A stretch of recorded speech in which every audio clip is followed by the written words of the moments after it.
Hello fellow humans and welcome to the Madhouse. I'm Josh and this is my 16-hour update, that's 2/3 of the way through, on the Dewey's 24-hour readathon.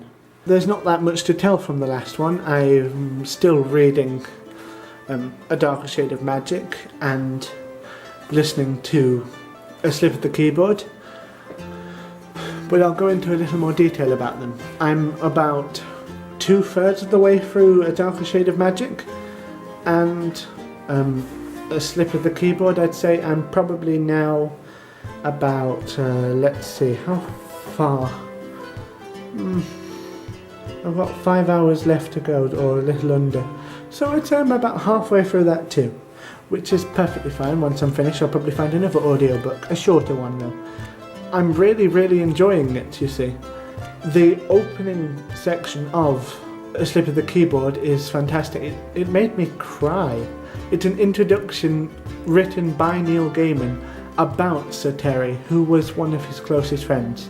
And it's so heartfelt and emotional, and talks about how Sir Terry wasn't a jolly old elf who always laughed all the time. I mean, yes, he made people laugh, but behind all the laughter there is a fury that makes Milton's devil raging at the heavens seem tame and friendly, which I could see in the last few books. There was certainly a rage there, and my god was it strong.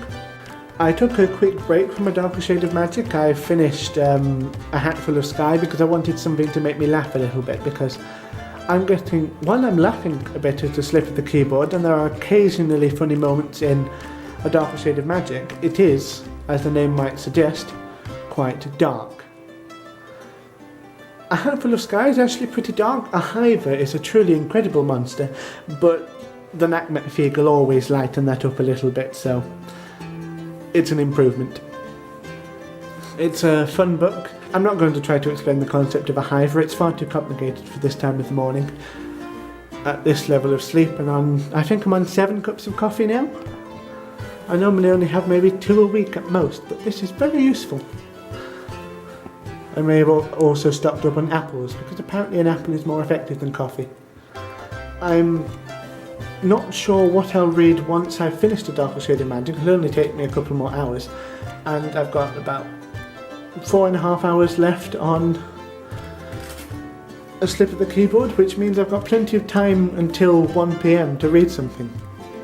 I don't have the night circus here with me, that's back in my flat, and I want to stay here and go out to the terrace and read in the sunrise, because it should be stunning.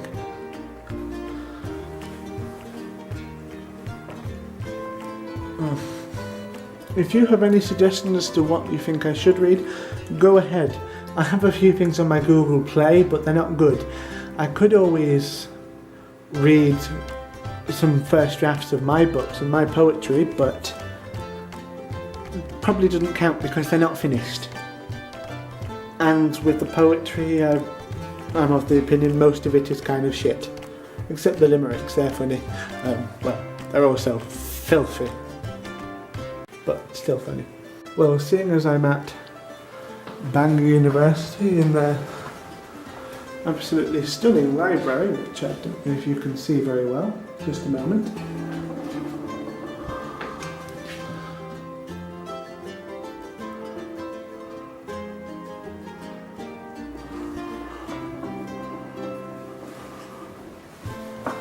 I figured I would film the rest of it in there, but there are people working, so it's not particularly fair.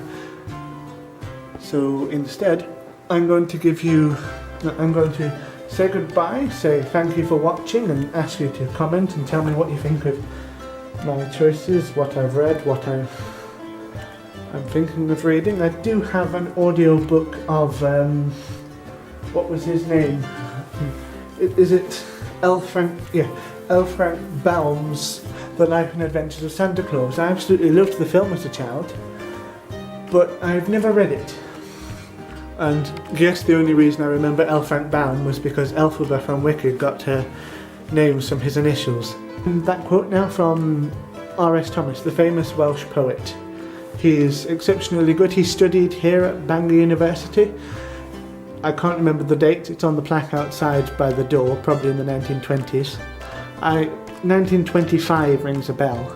And this is quite pertinent actually because it's paraphrased a little bit in Gaiman's introduction to A Slip of the Keyboard. Do not go gentle into that dark night, but rage against the dying of the light.